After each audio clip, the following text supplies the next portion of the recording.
I think, it might also just be productive to look at revisit the town center. One thing we haven't mentioned is we're going to do an Old Town strategic plan as well. It's mainly led by economic development, but Old Town is within the town center, and that's what led to the conversation of, does our town center boundary make sense? Because it includes Old Town, but it also includes some of the Langer properties. And there was a very good reason, I'm sure, at the time why we set that boundary, but I think we've just been discussing internally between ECDev and planning that it might make sense to revisit that. So, and this would give more reason to revisit it. Yeah. How much of this is developable, though? Maybe that's a mitigant here. I mean, I don't. There's not that. Most of it's developed already. It's predominantly, it's minimal in regards to lots that haven't been developed. I know that for sure in the transit area, the apartments right behind Sherwood Plaza, or ultimately apartments, will be developed, and that's impacted. It also impacts any redevelopment of any single-family lot going into duplex, triplex, or quads. They will have no parking stipulations on redevelopment. Yep. Right. I mean, Larger lots will. I've heard from other jurisdictions that even though there's no parking mandates, the development community are actually providing parking so that their development can be successful. I'm just noting that. There are maximums in the code here too. There are still maximums, Yeah. yes. There are still maximums. Yeah. So the other, in regards to EV charging conduits, the other ask was that for us to require, because the building code already requires this, the non-residential buildings of private development, they're going to require 20% of parking spaces be EV ready as far as the conduit. So that's added into the proposed amendments. Can I ask a question about that? I had that on my list Yeah. anyway, but since you just brought it up, because I think it's on packet page 26 where that code is. Am I correct? That 6B on Exhibit A, packet page 26. Yes. Yeah, I just put a note here. Does that mean those spaces are restricted only to EVs? Or can any car park there? It doesn't read that, it doesn't say only restricted to EVs. They just have to make sure that there's conduits. Okay. So that EV charging station in a near future, the utilities are there for them to connect. So it doesn't specifically limit the type of vehicle. If we don't go that far, we're just saying you have to get all the infrastructure in. Okay. Since they're developing it, it would make sense than trying to build it, retro it later on. Okay. They don't have to put the chart, right? Turn it off as a feedback. They don't have to put the charging stations in, they just have to, Conduit ready. yeah. Yeah. All right. Right. Thank you. Other questions on this? No? Okay, great. So then there were very specific language in regards to the requested clarifying language on residential shared parking and large parking lot measurement descriptions. So we've placed those in.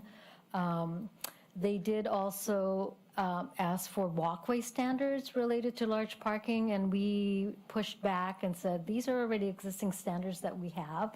And so we only made references to the section, so we didn't have to add new language.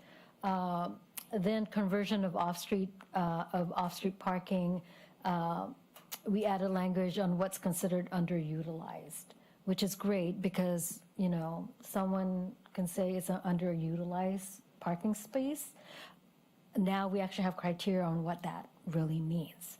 The other was that they requested that we remove parking study requirements, and we pushed back and said that that is not part of the CFEC regulation that was adopted, and so we definitely did not make those changes. Yeah, I saw that it was strongly recommended. Right, but we so are not. it was a small win for us. Good. Joy, correct me if my understanding of this is not correct, but regarding off-street parking minimums, it was saying that garage spaces can count towards off-street parking minimums, correct? Correct. So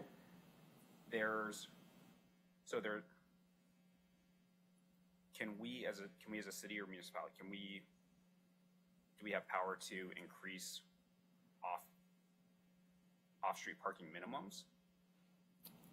No, Okay. only unless if it's a planned unit development. And that is the off-street parking minimum, is that determined by our code? Yes, Okay. Well, CFEC says one off-street parking per residential So that's, unit, that's what I'm yes, wondering. Okay. and we can't require them to And that, right. put a garage in. Okay. right. A garage is always an option. Yeah. And right now, the way that our code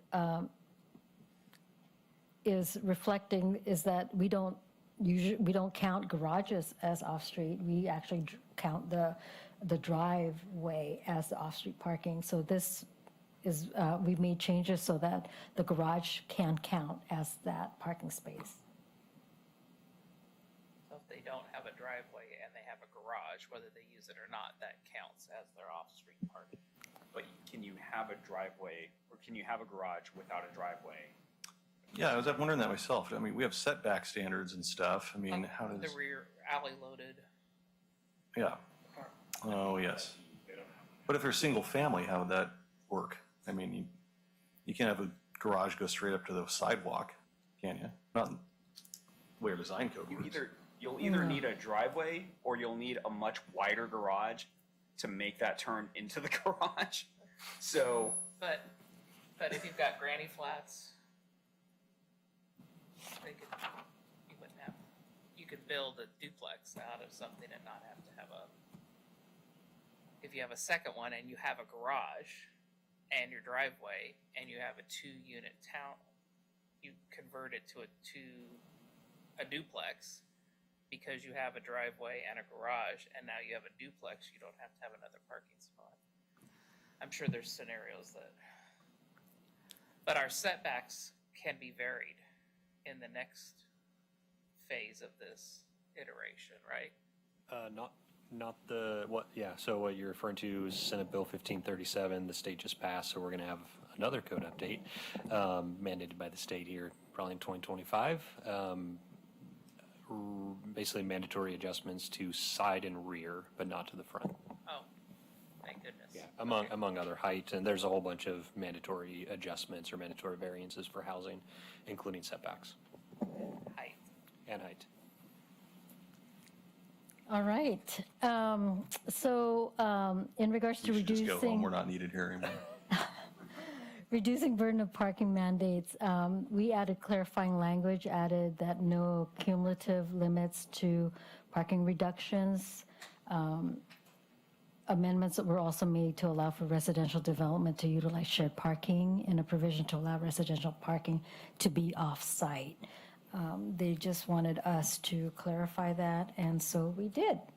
So someone putting in a duplex where there's a single family and there's no parking can have an off-street parking 2,000 feet away?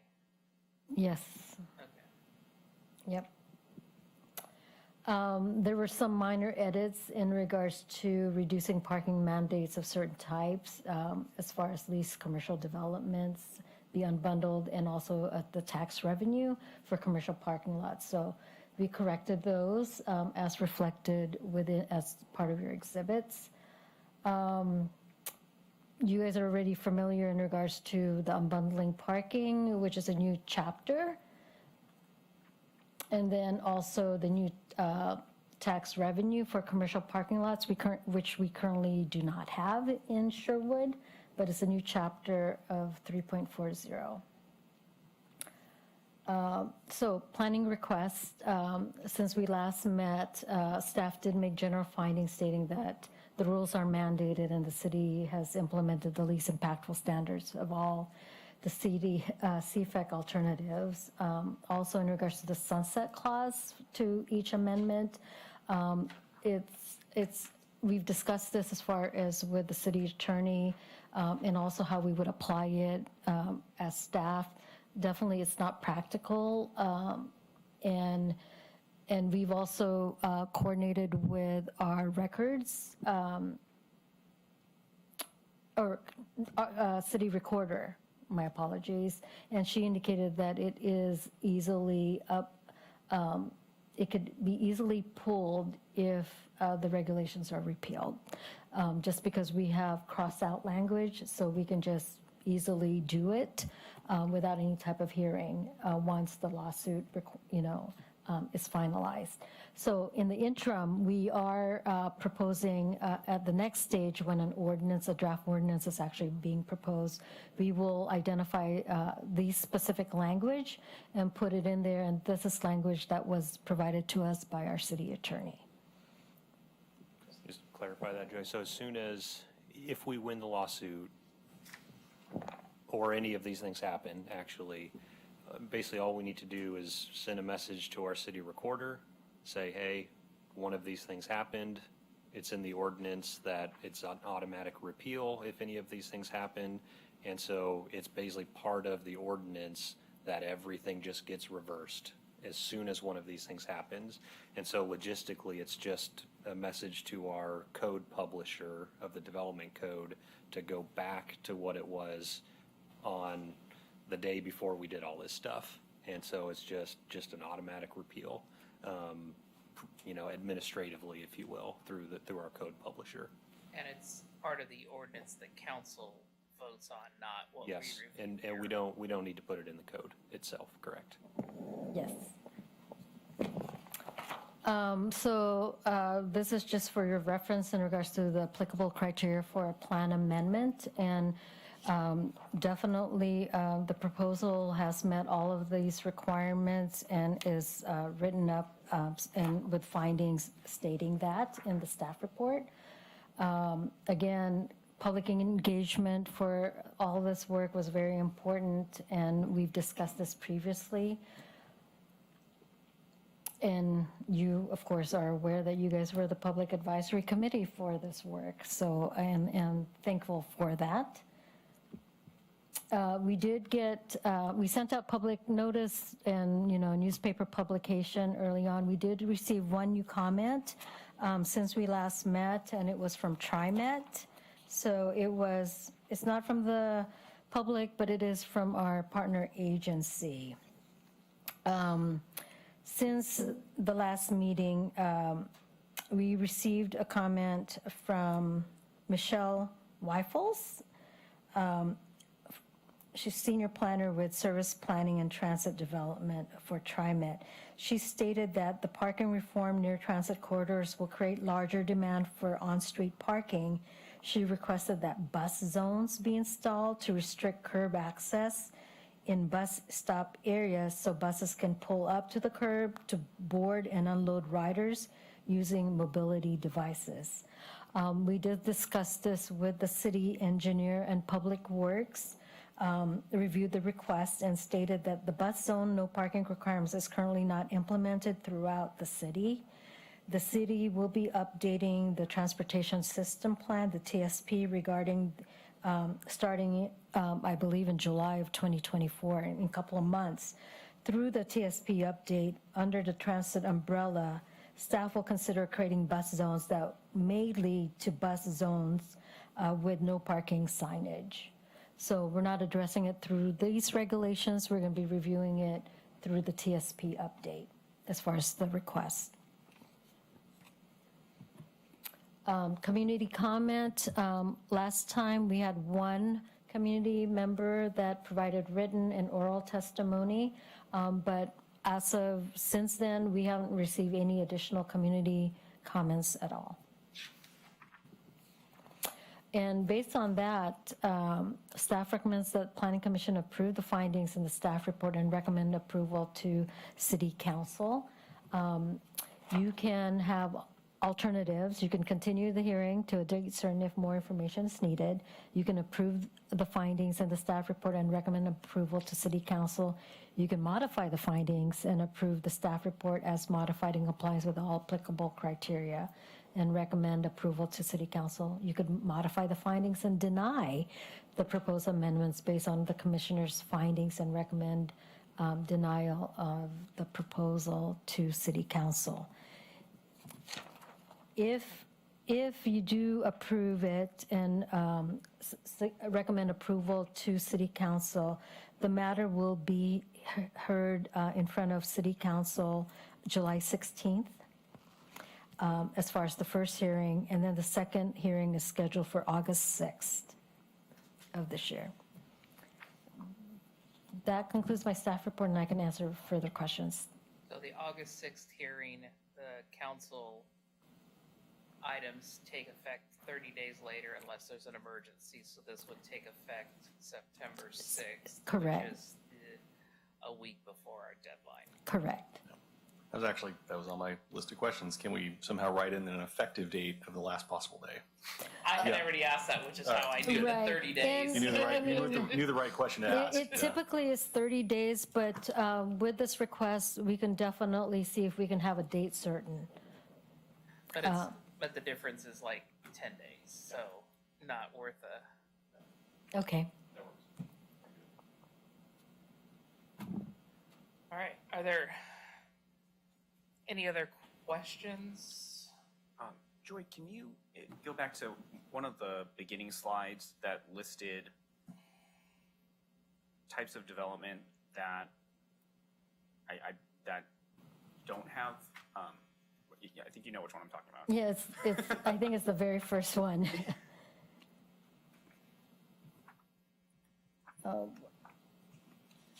Here you go. So They added I'm that curious. code. I'm curious about this, and maybe my understanding is not correct on it necessarily, but how does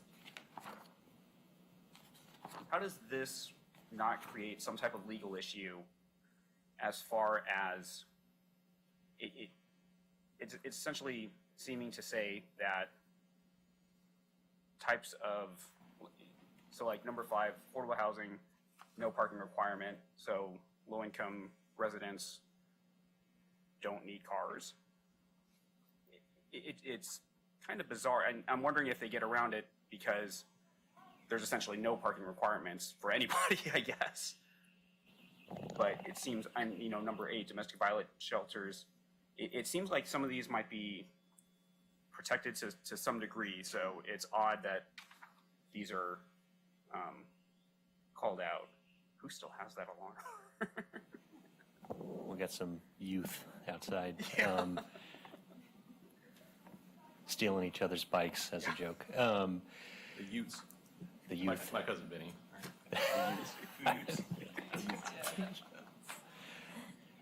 I'm more concerned about the ADA. And that's what I'm curious And that's about as the, well. like number 1, Exactly. disabilities. We are now not allowing people with disabilities to have parking near their own And so, facilities. do they have parking that's within 2,000 feet for disabled people, and that's not an issue? Yeah, we did run this by DLCD. We had the same question. I think it came up from Commissioner Bance at one of the work sessions. I think though each one of those taken a little bit differently on the persons with disabilities, that was our main concern, and actually the city had a concern about that from a legal standpoint as well. Of if we don't require parking, is that going to include the city in some type of legal issue? The response, and so DLCD staff said that they had gotten that question before. They had run it up to their legal counsel. I'm not an attorney, but to summarize the response or the law, it was that persons that are required to be treated fairly under the law, if there's no parking requirement, then no one is treated differently, is basically the essence of it from a legal standpoint. And so if that was the response. And they were pretty firm on that. I mean, staff did, really did push them on it a little bit because we were concerned about it. We ran it up to our legal counsel as well, and generally had the same response.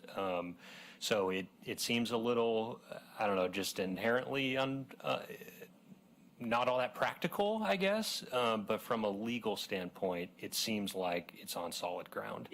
It just seemed, especially regarding ADA, my understanding is that, these are federal requirements. So if they're in violation of federal, I can't imagine that that federal doesn't trump state in terms of a federal requirement. Yeah, and state might be violating. So. yeah, and again, we've run it up. I think no parking requirements are going to be pretty common around the country here coming up. There's a lot of cities, especially larger cities, that are taking this approach of no parking. City of Portland's been doing it for a long time, and I think and it's worked out great. if there, from a legal standpoint, if there was an issue, it likely would have been fleshed out already by some of the projects in the city of Portland, city of Bend, city of San Francisco has been doing it for a long time. I know those are certain cities, but I think those issues in terms of the state law versus or local law versus federal probably would have bubbled up already. In terms of the other types, the logic, if you will, from a planning standpoint, is that the cost of parking is really high, and so reducing the amount of parking is going to reduce the cost of housing. That's the logic from a development and planning standpoint. Obviously, if our community had the choice, we might do something different. But from a general planning and development and construction cost, that's the logic of not requiring parking for these types of uses, is to try and reduce the barrier to the development. It's a little ironic to state reducing the burden of parking mandates when it's essentially creating hardships. So, and I think it is creating a division of people because you've got people that get a parking space because in A, all these people get one parking space, and then in B, no parking space. Mm-hmm. Yeah, and again, we're getting into the weeds a little bit of ADA law, but I think the way that at least the state has looked at it is going to be by site. So within that specific business, property, development, whatever, there's not parking for certain people, but not others. And so, and to clarify a little bit of how the ADA parking works is, as soon as you have any, or as soon as you provide any parking, including one single parking stall, the building code, the ADA requirement is baked into the building code, and it's not even a planning development code requirement, it's in the building code. And so and there's a pretty clear table, or I think it's a table. It says if you have 20 parking stalls on the site, for example, this many have to be ADA.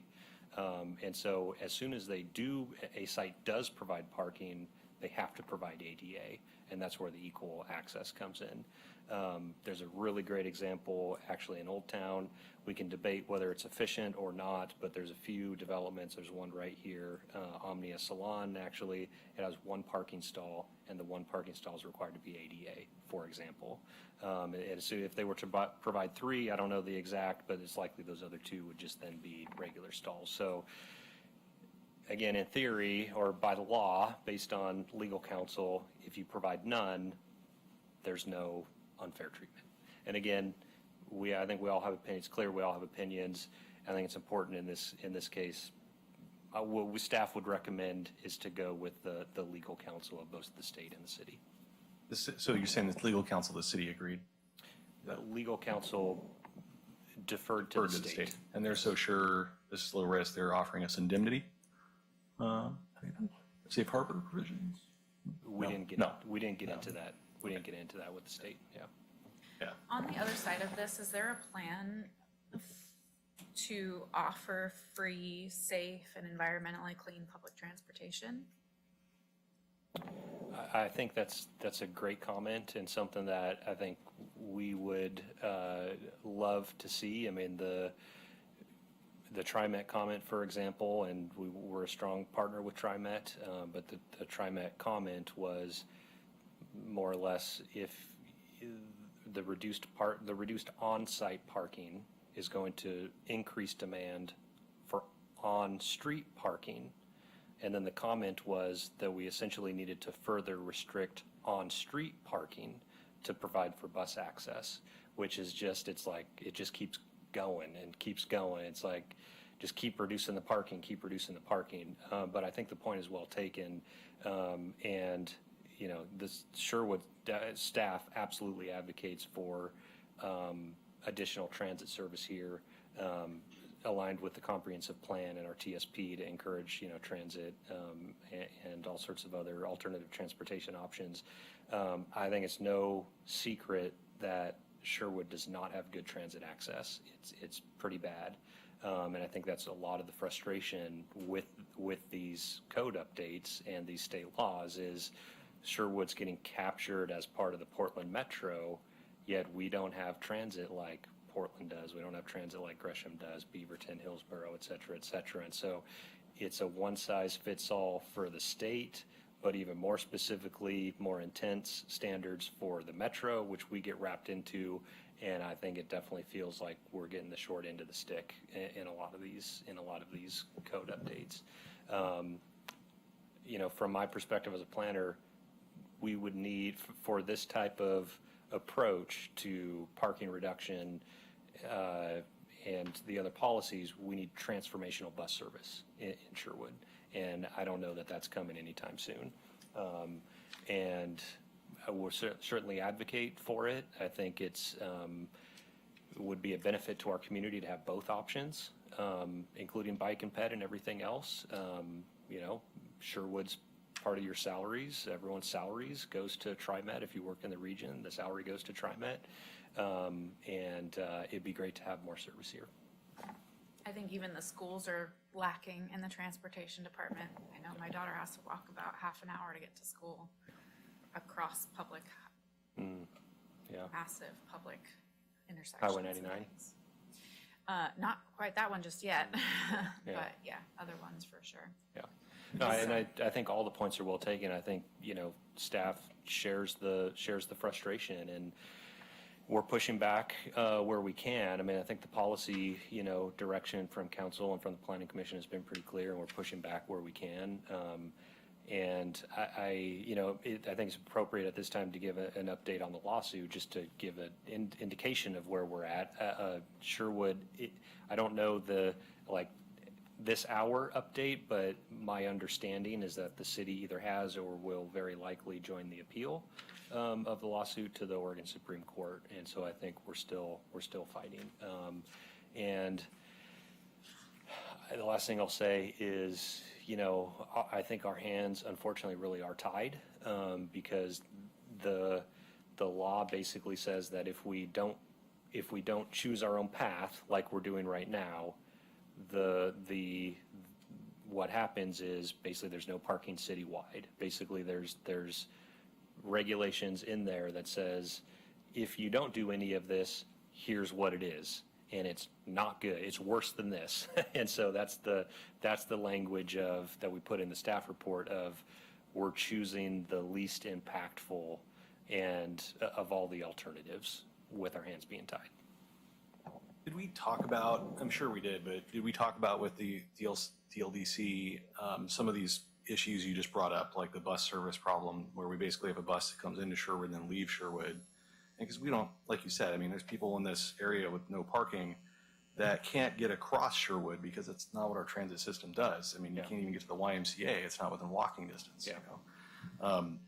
So, I mean, the executive order did not include all this detail. The state wrote all this detail. They made it up themselves.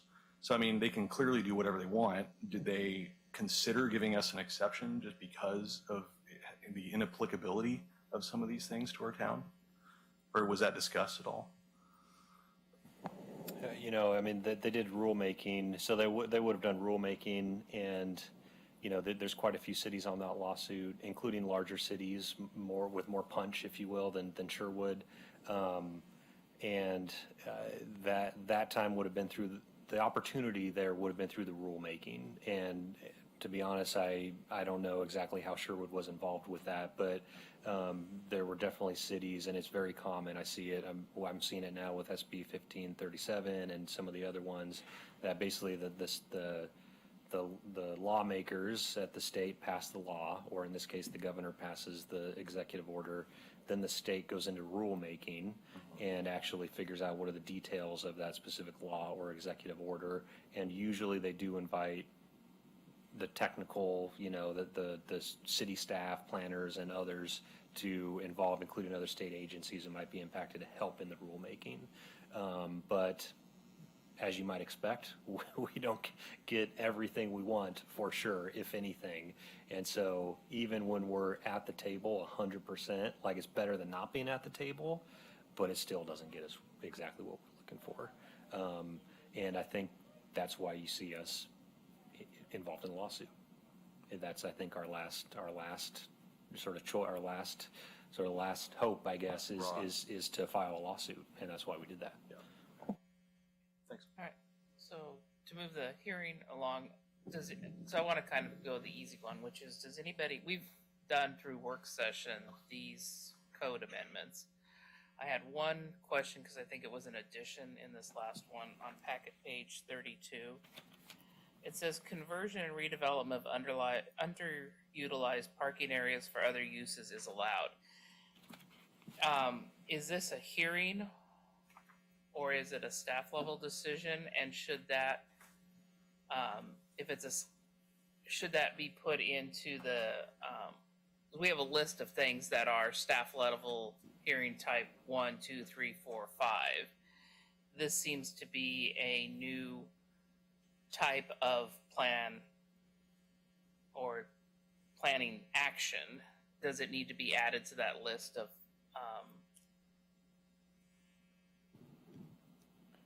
Because it requires a study to accompany any request for a site plan review land use application.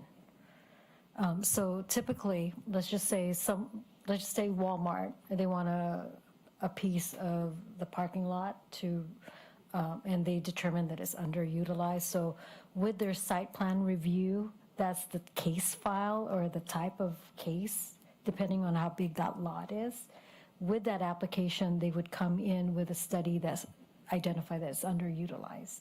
That's a PUD, so they would come before us as a major modification to the PUD. Right. But a regular site plan, that's It like just Sherry's. depends. It just depends on how big of the unit is as far as the request.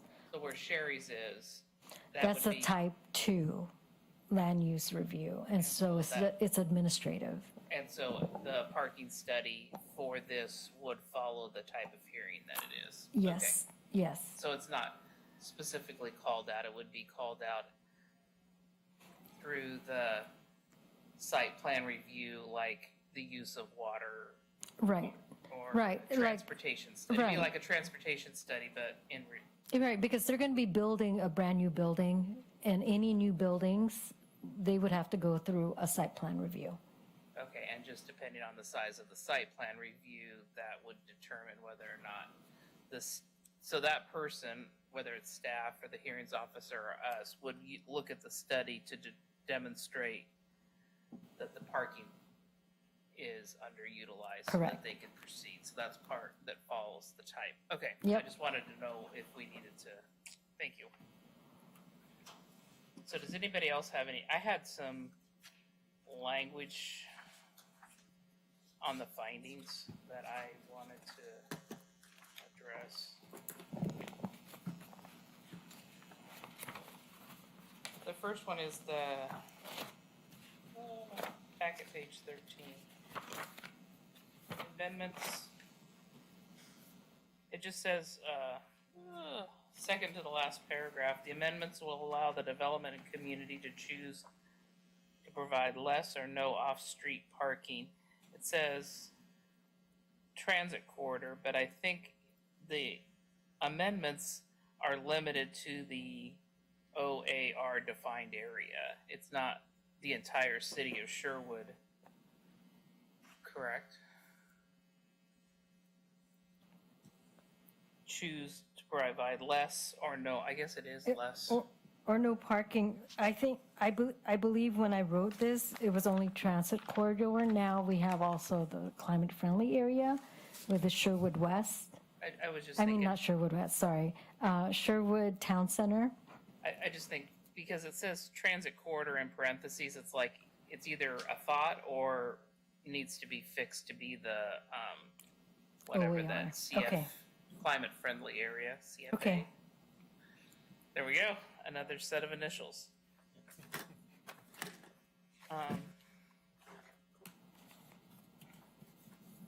And then just at the top, I should have got you on the Scrivener things, but I didn't read it. Top of the page, on the recreational needs, the proposed text amendments are not applicable to recreation needs. The last sentence is unnecessary. It doesn't matter whether we have an adopted Parks Master Plan. I would just scratch it out. So which one? The goal 8, the finding is not applicable. Okay. And just to be consistent with the rest of them, when it's not applicable, that's the end of the sentence. Okay.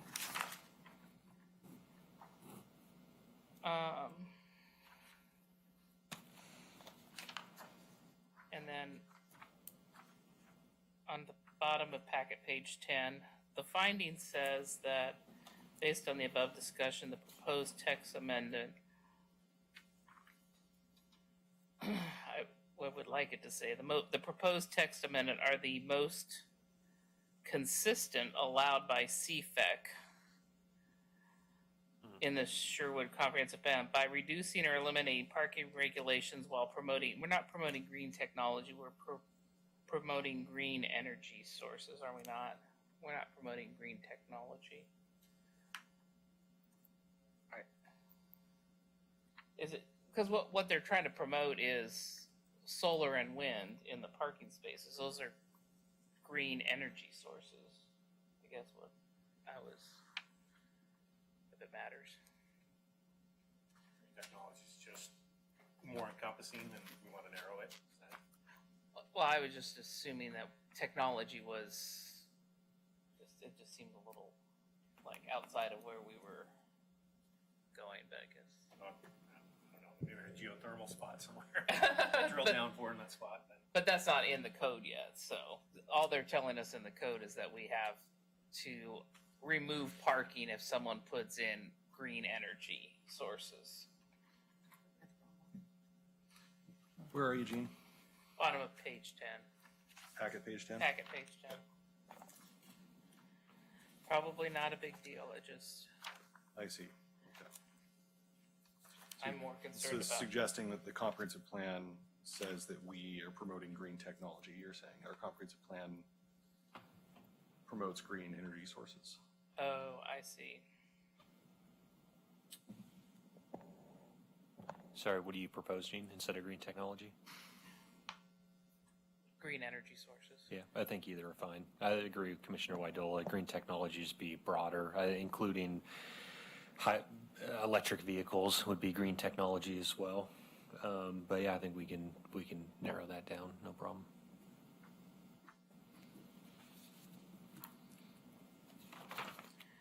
And I have actually, the paragraph before the last states, the whole sentence, furthermore, the mandated parking reform near transit corridor and the Sherwood Town Center area will not require parking, encouraging energy conservation through reduced vehicle usage, promoting alternative transportation, and encouraging energy efficient urban design. I don't know. In all the discussions we had, I thought that was not what we're going to be encouraging people to park and circle around, not. And this is what is so, I'm frustrating with frankly disgusted by this because this is not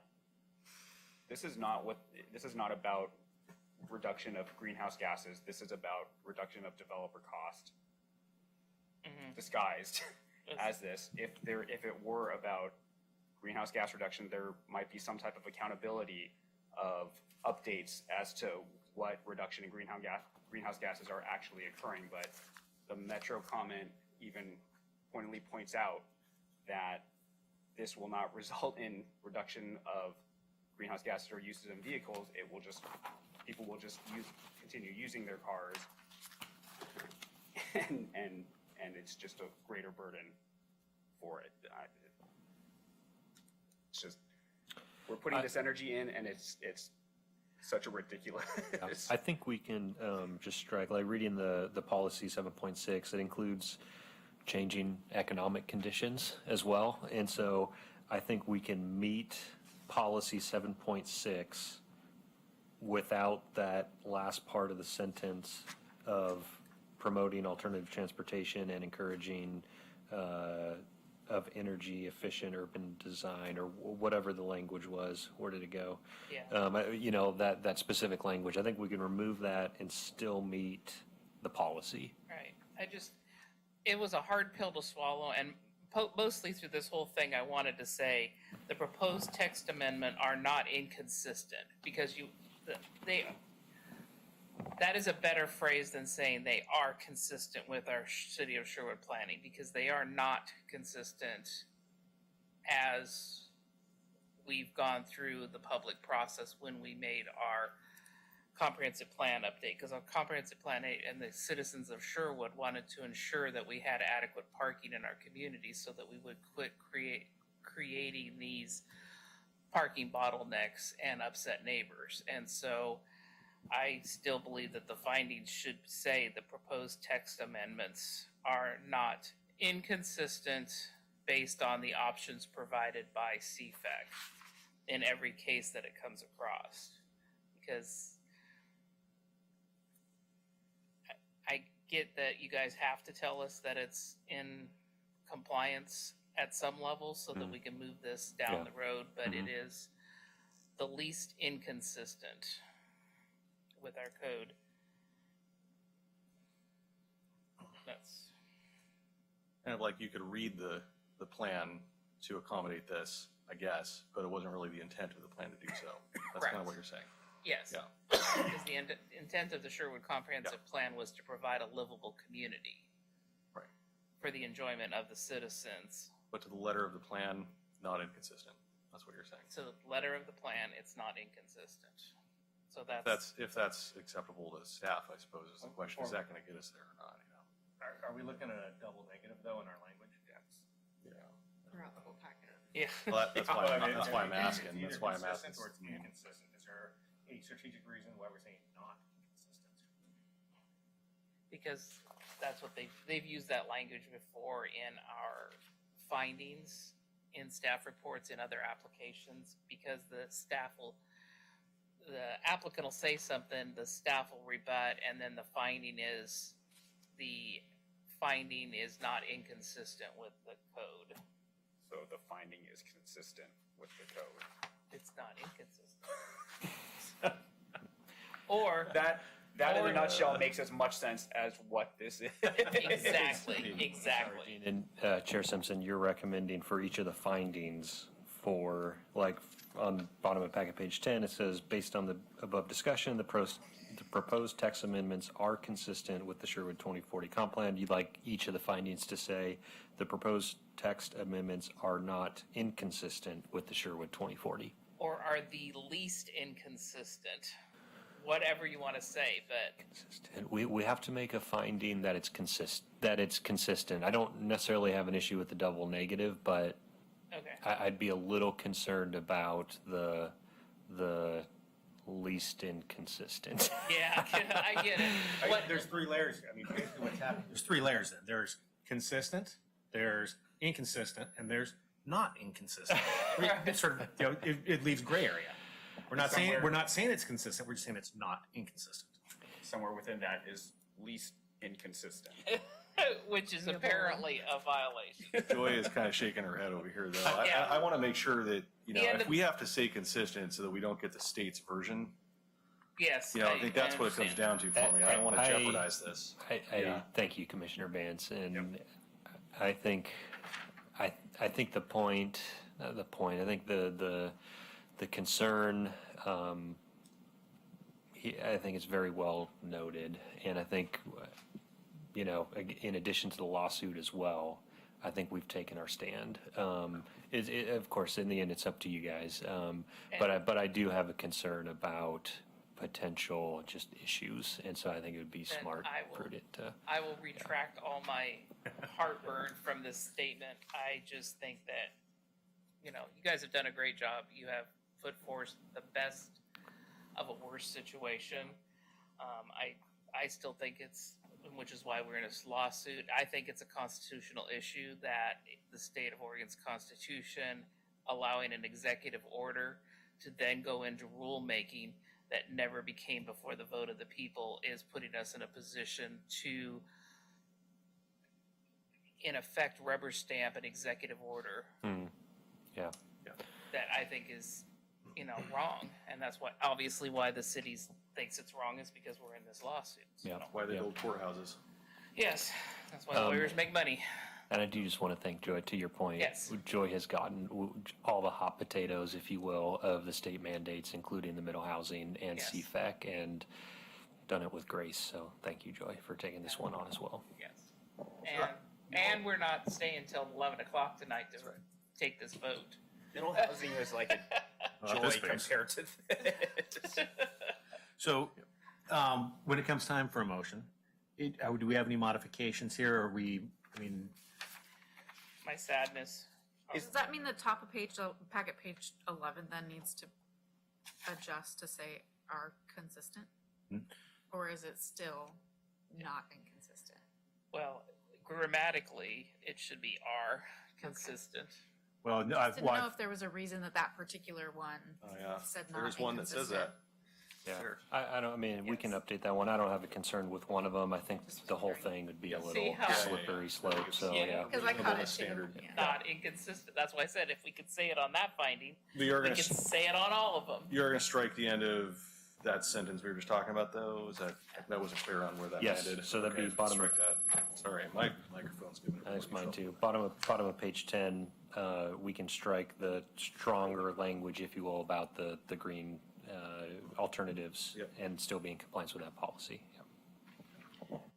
So for modifications, will you be okay with minor edits for clarity? And the striking of the packet page 10 that begins with furthermore. So when we vote, can we not vote in favor of this? Another double negative. What are Because you doing down here, guys? I'd really like, it should So be very well documented that we're essentially voting for this because we essentially have to in the threat of something far worse. And that just seems to be the worst place to interact with our state government from. Yeah.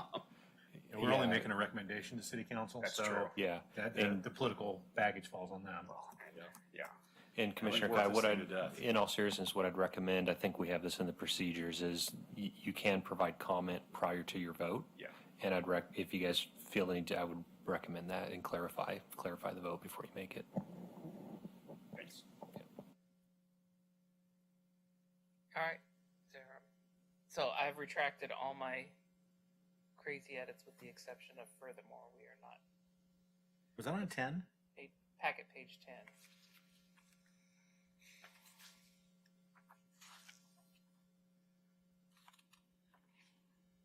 And it's in the finding? It's a finding on page 10, as discussed. All right, all right. That's it. Okay. I got nothing. Any more discussion? Ugh. I'm good. All right. Well, in that case, I move the Sherwood Planning Commission forward a recommendation of approval to the City Council for climate-friendly and equitable communities, LU 2024-001 PA, based on the applicant testimony, public testimony received, and the analysis, findings, and conditions in the staff report with the following modifications: minor edits for clarity and striking of the sentence and the finding on packet page 10. There, second. Got it. I'll second. All All right, it's been moved and seconded that we forward a recommendation of approval on LU 2024-001, PA Climate Friendly and Equitable Communities. So enough of you vote yes, I can vote against. And if, do we want to take an individual vote so each person can justify their vote? Or have we? That puts us all in a tough spot. Or you've just felt, you've expressed your concerns throughout the hearings process, and we're happy to take a vote now. I think how we feel is pretty clear. Yeah, we also have minutes. Yeah. We also have minutes for the record as well. Yes. Generally, I believe that this is directly opposed to the American principles of self-government. And that's Agreed. how it is. And before we go, I did make a note during the staff's reading of the agenda. There was a miss on the note 20 people virtually testifying, and according to the notes that we were handed prior to the meeting, staff did not receive any notifications 24 hours in advance from anyone wanting to provide testimony virtually. So we skipped requesting that because we had none, and at the time we were going through the that part of it, we had no members of the audience available, which is why we did not call for any. I did not intentionally skip that, other than there was no one in the room at the time. So I just wanted to, for the audience, make it clear that's why we went right into deliberation. So are we in a Vote. Yeah, I was gonna say we need to vote. We're in the middle of a motion to vote, so we need Yes, to. I just wanted clarity Okay. before we closed it, that at the time we went through the Okay. process, we didn't skip it, we went into deliberation because there was no other members of the audience and no one had signed up to testify, so. I just had to talk because Eric said that was my chance. So there we go. All right, so all in favor of approving recommendation for LU 2024-001 PA Climate Friendly and Equitable Communities to the City Council? All in favor, say aye. Aye. Opposed? Unwillingly. And I'm abstaining. Thank you. And that's it. I don't We are, blame you. we are moving on to commissioner comments. Commissioner Widola? Yeah, so I've been attending the Charter Review Committee meetings the last couple of months. Our next meeting is actually tomorrow night. We'll be missing it tomorrow night. So if any of you are free tomorrow night and you want to attend, I can let Sylvia know and she can extend the invite. But there's really only one thing in the charter that we've been looking at, and that's the amendment that was made to the city charter 2015, I think it was, that puts a limit on how much we can raise taxes in the city without a vote of at least 50% of the people in any given election cycle. So in non-presidential voting cycles, turnout's low, so you're never going to get any bills passed. So we're falling behind with like sewer projects and funding for that, and having to borrow from other parts of the city. So we're trying to find a way to fix that, language and do something so we can get the funding the city needs for different departments to not, basically go underwater, because we are underwater right now in that particular department. So that's the one thing we're working on. Questions? I think so. So lowering the minimum turnout requirement from 50% down to something else. Looking at different Options. ideas. Yeah, looking at different I see. options. So you have to figure out either, change it to 3%, 4%, look at other ways of doing it so we can provide consistent funding for city departments so they can do their bare minimum job. Yeah, while still making sure we have enough of the citizens voting, I guess. Yeah. Yeah, challenging. Okay, interesting. All right, any other commissioner comments? Well, if we don't need parking, maybe we don't need sewers. There we go. All right, An optimist. there we go. Okay. All right, and with that note, if there are no other comments, then we will go ahead and adjourn. All right, we are adjourned. Thank you.